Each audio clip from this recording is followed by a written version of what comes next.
दिग्विजय का सच पता चल जाने वाला है अनुपमा को और उसे इतना बुरा फील होगा कि जिस सच से वो भाग रही थी वो फिर से लौटकर उसके सामने आ जाएगा। अनुपमा सीरियल के आज़ाद के एपिसोड में जैसे ही सीरियल स्टार्ट होगा, अनुपमा सुबह जब नाश्ता वगैरह बनाएगी और दिग्विजय का जो नौकर है वो उसे खाएगा और वो बहुत तारीफ़ करेगा। तो वो उसे दीदी बोलने लगा है अनुपमा को। तो जब अनुपमा उससे पूछेगी कि ये ऐसे क्यों हैं, मतलब किसी से बोलते नहीं हैं, बहुत अकड़ू से रहते हैं, मतलब ऐसा क्या हुआ है, और बाहर मैंने कुछ प्लांट देखे, तुमने उनमें हाथ लगाने के लिए मना किया, क्यों ऐसा, क्यों मैं इन प्लांट को हाथ क्यों नहीं लगा सकती। तो वो कहते हैं कि ऐसा है दीदी, इस घर में ना बहुत सारी चीज़ें ऐसी हैं जो मुझे भी ठीक से पता नहीं है, लेकिन इतना ज़रूर पता है कि दिग्विजय सर जो है वो दिल के बहुत अच्छे हैं और उनकी ना एक बेटी थी।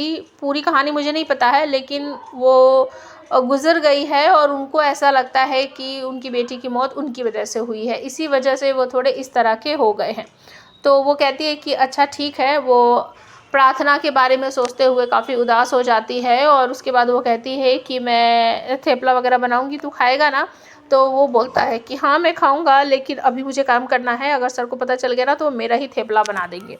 तो वहाँ से अनुपमा जो है वो अपना काम वाम में लग जाती है और आ जाती है जया। ब्रेकफास्ट टेबल पर बैठे हुए हैं तभी वहाँ पर जया आ जाती है। अनुपमा कहती है कि गुड मॉर्निंग बोलो अंकल को। तो वो दिग्विजय दिग्विजय दिया विजय दिग्विजय इस तरीके से बोलती रहती है। तो दिग्विजय जो है वो कहते हैं मेरा नाम दिग्विजय है। तो फिर भी वो उससे नहीं बोला जाता, जैसे वो बोलती है दिग्विजय दिग्विजय इस तरीके से बोलती है। और तो जो दिग्विजय है वो भी अपना नाउन का प्रोनाउंसमेंट जो होता है ना वो भी गलत करते हैं। और जब वो बोलती है जया कि कोई बात नहीं डिगू अंकल, गुड मॉर्निंग बाय, मैं जा रही हूँ स्कूल, तो वो बहुत मुस्कुराते हुए उसकी तरफ देखते हैं और फिर अचानक से एक झलक दिखाई जाती है एक छोटी सी बच्ची की, जो कि दिग्विजय के गले लग रही है। दिग्विजय उसके पीछे भाग रहे हैं, मतलब उसके साथ खेल रहे हैं, मतलब कि उनको अपनी बेटी के बचपन की कुछ बातें याद आ रही है। दूसरी तरफ घर में राही की कोई मीटिंग चल रही है और प्रियांशी काफ़ी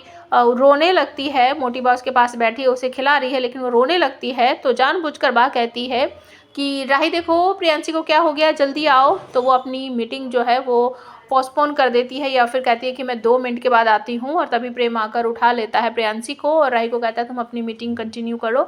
और फिर वो बहुत सारी बातें मोटी बा को कहेगा कि प्रियांशी इस घर की जिम्मेदारी है, उसके साथ तो कोई भी खेल सकता है, कोई भी देख सकता है, कोई भी उसका डायपर चेंज कर सकता है, कोई भी उसके लिए दूध बना सकता है, आप भी कर सकते हो मोटी बा। और यहाँ पर मोटी बा कहेगी हाँ सब कुछ हम ही करेंगे, तुम ही करोगे, और ये राही तो बस मीटिंग करती रहेगी।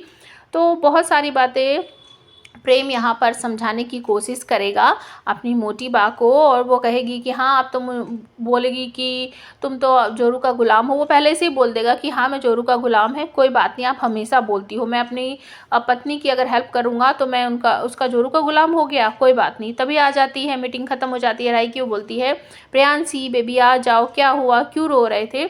तो वो याद दिलाती है कि क्या हुआ, तुम्हारी मीटिंग थी ना प्रेरणा के साथ, तो अभी आई क्यों नहीं। तो प्रेरणा आती है, एक बड़े सारे बॉक्स वगैरह उठाकर लाती है और कुछ उससे गिर जाते हैं। और ये बातें देखकर मोटी बा को फिर बुरा लगता है कि इतनी ऊंची हील पहनकर घूम रही हो, अगर तुमसे नहीं रह जाता है तो तुम अपनी माँ के साथ क्यों नहीं जाकर रहती। तो वो कहती है मैंने अपने नाम से अपनी माँ का जो सरनेम है वो हटा दिया है, मैं अकेले रहकर बहुत ज़्यादा खुश हूँ, मुझे किसी की ज़रूरत नहीं है।